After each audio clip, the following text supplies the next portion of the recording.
तो आज हम बात करने वाले कि हाइड्रोजन फ्यूल होते क्या है, वो काम कैसे करते हैं, बैटरी इलेक्ट्रिक व्हीकल्स के सामने वो कैसे टिकते हैं और क्यों कोई एक्सपर्ट्स मानते हैं कि हाइड्रोजन फ्यूल सेल ट्रकिंग के लिए यानी कि लॉन्ग हॉल ड्राइविंग डिस्टेंस जो कैरियर ट्रक्स होते हैं उनके लिए बहुत अच्छे एडवांटेजियस है। पहले हाइड्रोजन फ्यूल होता क्या है। कार्स हाइड्रोजन फ्यूल से पावर होते हैं।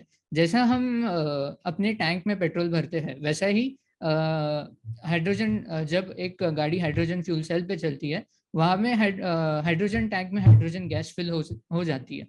तो जो फ्यूल सेल होते हैं उनके वो एक केमिकल रिएक्शन करते हैं जिसमें से हाइड्रोजन जिस जो आउटपुट रहता है वो रहता है वाटर वेपर, एयर और इलेक्ट्रिसिटी।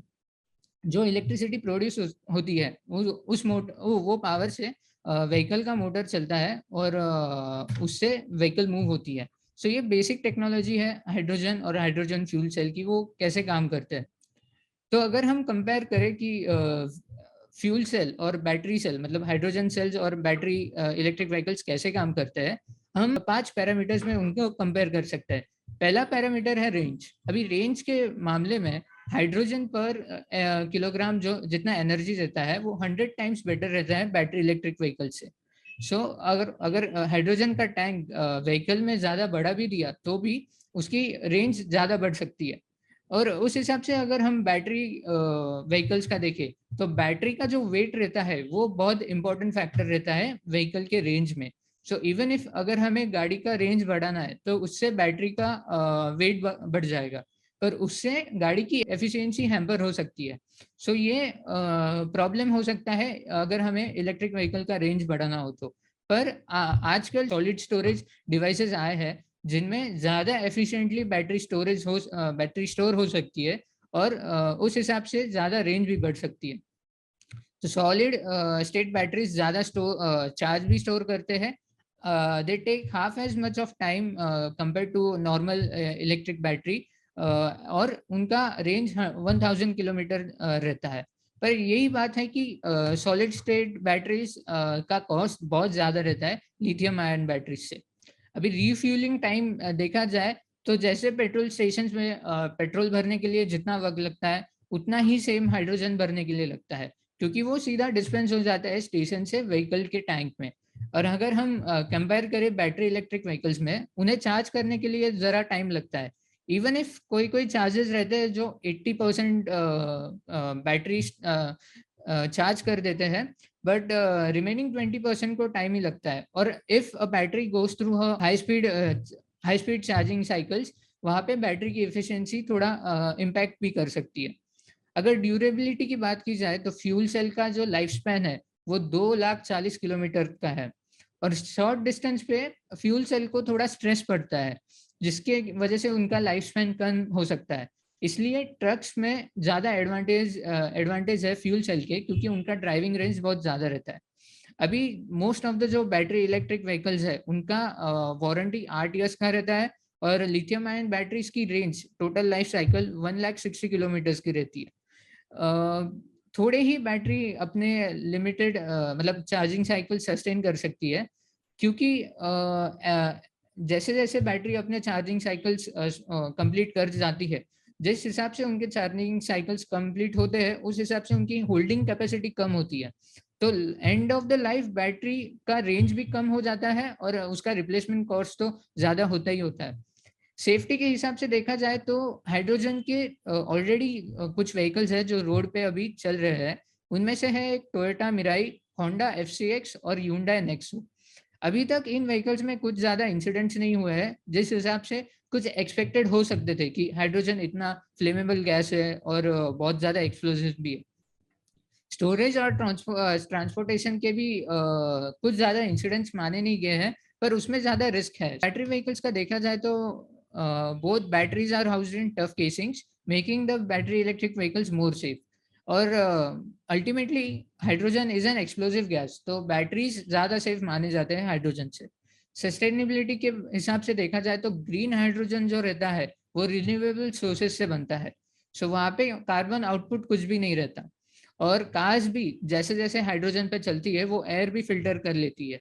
बैटरी इलेक्ट्रिक व्हीकल्स जो रहते हैं उनका बैटरी पैक रहता है वो सिर्फ हाफ ऑफ द अमाउंट का रिसाइकल, जो हाफ ही रिसाइकल हो सकता है। End of the time battery का जो रहता है आधा बैटरी पैक वो वेस्ट ही माना जाता है। स्केल देखा जाए तो हाइड्रोजन व्हीकल टेक्नोलॉजी ने बैटरी इलेक्ट्रिक जितना स्केल नहीं किया है, और अभी बैटरी इलेक्ट्रिक हाल ही में स्केल ज्यादा हो रहे हैं, क्योंकि एडवांटेज उन्हें दोनों साइड से है। पावर कंपनीज अपने चार्जिंग स्टेशन बढ़ा रही है, और उस हिसाब से बैटरी व्हीकल मैन्युफैक्चरर्स भी अपने व्हीकल्स बढ़ा रहे हैं। अभी बैटरी इलेक्ट्रिक व्हीकल्स का केस हम रख सकते हैं हाइड्रोजन से कंपेयर किया तो। एक जून 2019 में केमिकल प्लांट जो हाइड्रोजन प्रोड्यूस करता था वो कैलिफोर्निया में बर्स्ट हो गया, और एक 2 ही दिन बाद एक रिफ्यूलिंग स्टेशन नॉर्वे में उसे भी आग लग गई थी। तो ये जो मेजर इंसिडेंट्स है हाइड्रोजन के, वो we have to take into account when considering developing hydrogen fuelled economy. एक इनफेमस इंसिडेंट है द हिडनबर्ग डिजास्टर, जो जर्मनी में हुआ था, जिसमें हाइड्रोजन गैस ट्रांसपोर्ट के लिए यूज किया गया था। लैंडिंग के टाइम पे वो पूरा हाइड्रोजन गैस एक्सप्लोड हो गया था, और काफी सारे लाइफ्स पे इम्पैक्ट हुआ था। और अगर हाइड्रोजन कैसे प्रोड्यूस होता है वो भी अगर देखा जाए तो हाइड्रोजन 3 टाइप्स में आता है, एक ग्रे हाइड्रोजन, एक ब्लू और एक ग्रीन हाइड्रोजन। ग्रीन हाइड्रोजन ऐसा हाइड्रोजन रहता है जो रिन्यूएबल सोर्सेज से ही प्रोड्यूस किया जाता है, वहां पे कार्बन आउटपुट कुछ ज्यादा नहीं रहता।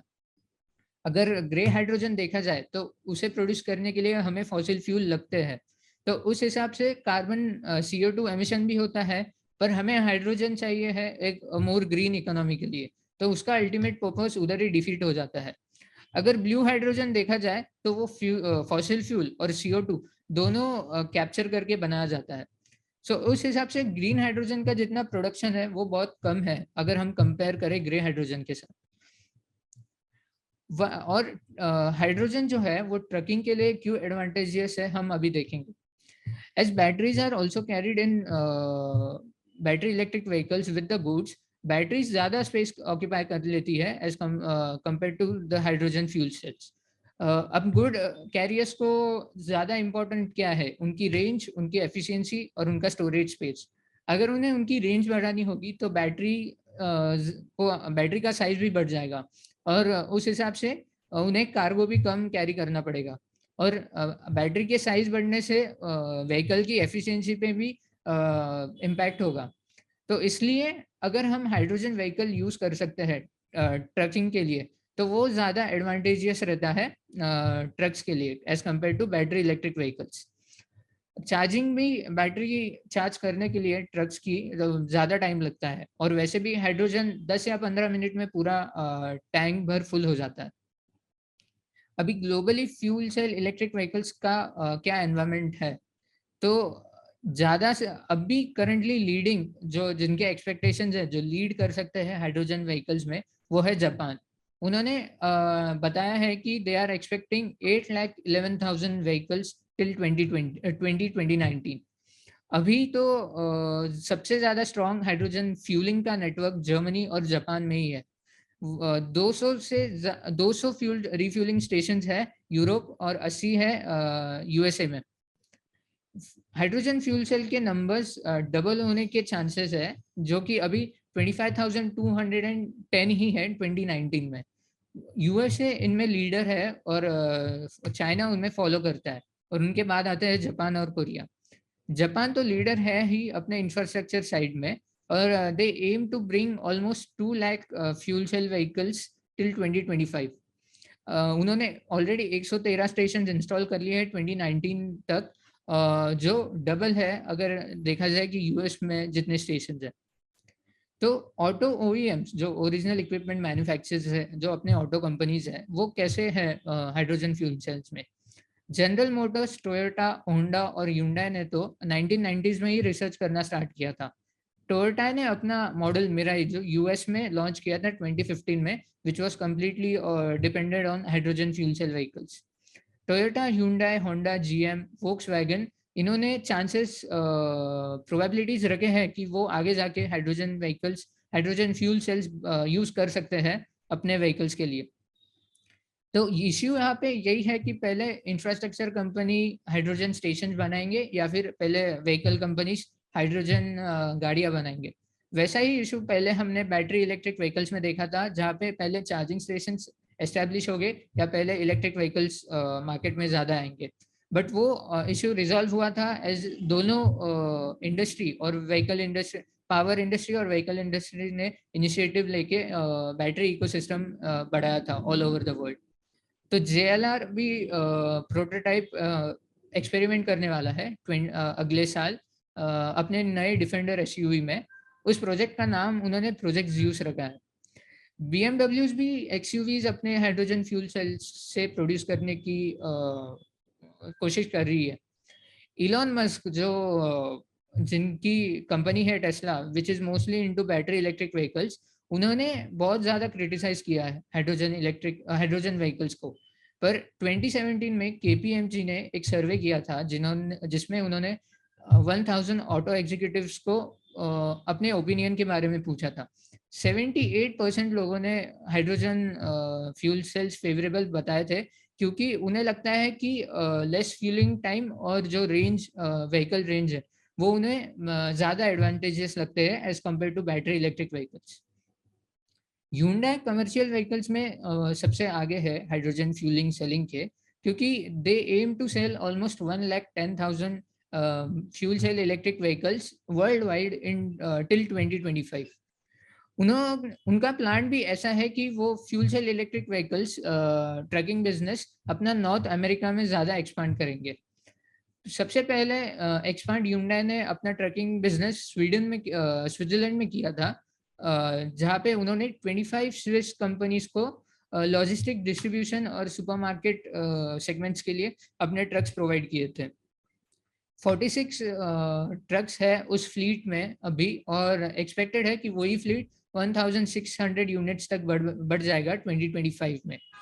ह्यूंडई क्लेम करता है कि उन्होंने कार्बन एमिशंस उन ट्रक्स की मदद से 630 टन तक रिड्यूस करी है। अभी इंडिया का कैसा एनवायरनमेंट है फ्यूल सेल इलेक्ट्रिक व्हीकल्स में? इंडिया के पास तो अभी कोई फ्यूल सेल इलेक्ट्रिक व्हीकल है ही भी नहीं, और ना कोई ब्रांड ने इनिशिएटिव लिया है व्हीकल्स बनाने का, क्योंकि इंडिया में ज़्यादा इंफ्रास्ट्रक्चर है नहीं। पर अभी देखा जाए तो रिलायंस ने पार्टनर किया है चार्ट इंडस्ट्रीज के साथ to form an H2 alliance, India H2 alliance. तो अलायंस का ये एम है that they will provide a blueprint to the government for the usage of hydrogen technologies for commercial purposes. JSW steel company ने भी वो alliance हाल ही में join किया है। अभी द गवर्नमेंट ने नेशनल हाइड्रोजन मिशन अनाउंस किया है, और रिलायंस ने भी अनाउंस किया है कि वो 2 गीगावाट फैक्ट्रीज कंस्ट्रक्शन करेंगे जो टोटली डेडिकेटेड रहेंगे रिन्यूएबल हाइड्रोजन के लिए। अब इंडिया में हाइड्रोजन का डिमांड 6 मिलियन टन पर एनम है, जो मोस्टली फर्टिलाइजर प्लांट्स और रिफाइनरीज के लिए यूज होता है। डोमेस्टिक प्रोडक्शन अगर हाइड्रोजन का किया जाए तो almost $160 billion of imports save होते हैं कंट्री के, और ये सेविंग्स आएंगे $120 बिलियन क्रूड में। नेचुरल गैस सेविंग्स रहेंगे $9.6 बिलियन, कोल के रहेंगे $23.6 बिलियन, और पेट्रोलियम प्रोडक्ट्स जो ज्यादा कंज्यूम होता है इंडिया में, उनके रहेंगे 16.2 बिलियन। अभी कौन से कंपनीज है, व्हीकल कंपनीज है जो इनिशिएटिव ले रहे हैं इंडिया में हाइड्रोजन व्हीकल्स के लिए? द कॉस्ट जो है हाइड्रोजन व्हीकल्स का, वो ईवी मतलब इलेक्ट्रिक व्हीकल से कंपेयर किया जाए तो बहुत ज्यादा है। बट इंपोर्ट अगर हाइड्रोजन व्हीकल्स का किया जाए तो कॉस्ट डबल हो सकता है। बट जैसे जैसे countries like UK, Latvia, Estonia और नेदरलैंड्स ने अपने पॉलिसीज निकाले हैं फ्यूल सेल इलेक्ट्रिक व्हीकल्स के लिए, उस हिसाब से देखा जा सकता है तो व्हीकल्स का कॉस्ट कम हो सकता है। ये इंटरेस्ट बढ़ाता है हाइड्रोजन व्हीकल टेक्नोलॉजी में, जिसके वजह से हाइड्रोजन का प्रोडक्शन भी बढ़ सकता है, फ्यूल सेल का भी प्रोडक्शन बढ़ सकता है, और अल्टीमेटली व्हीकल का कॉस्ट कम हो सकता है। 1 लीटर का hydrogen currently 28 kilometre range provide करता है गाड़ी का, जो कि 1 लीटर का पेट्रोल 18 किलोमीटर करता है। बट 1 लीटर का हाइड्रोजन अगर कंसिडर किया जाए तो उसका कॉस्ट आता है 880 पर किलोग्राम। तो ये जो कॉस्ट है वो करंटली एक डिसएडवांटेजेस है हाइड्रोजन व्हीकल्स के लिए। पर जैसे जैसे कंपनीज इनिशिएटिव लेते हैं हाइड्रोजन प्रोड्यूस करने के लिए, उस हिसाब से देखा जा सकता है तो वो कॉस्ट कम हो सकता है। तो पूरा जो फ्यूचर है फ्यूल सेल मतलब हाइड्रोजन इलेक्ट्रिक व्हीकल्स का, वो कॉस्ट कम्पिटिटिवनेस और परफॉर्मेंसेस पे डिपेंड करता है।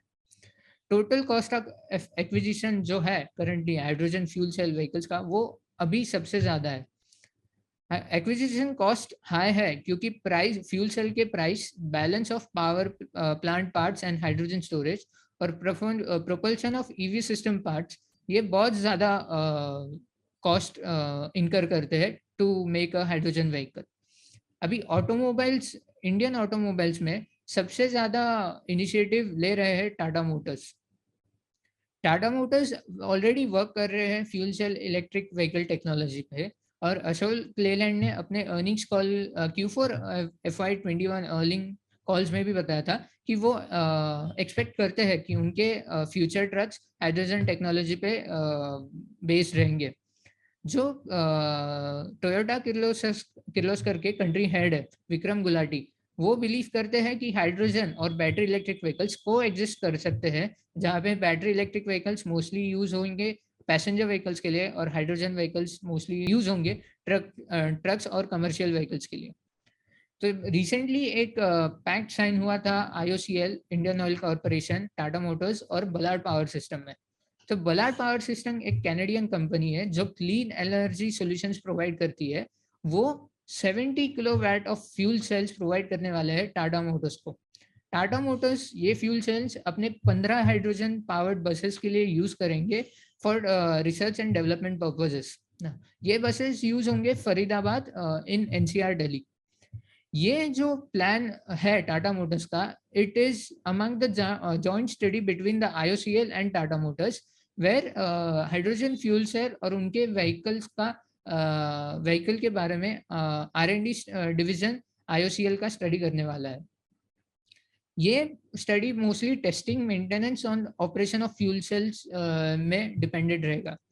सो इंडिया का जो ऑब्जेक्टिव है कि उन्हें अभी एक हाइड्रोजन इकोनॉमी बनना है, जिसमें hydrogen production, storage, utilisation of stationary power generation और ट्रांसपोर्ट एप्लीकेशंस के लिए हाइड्रोजन यूज होगा।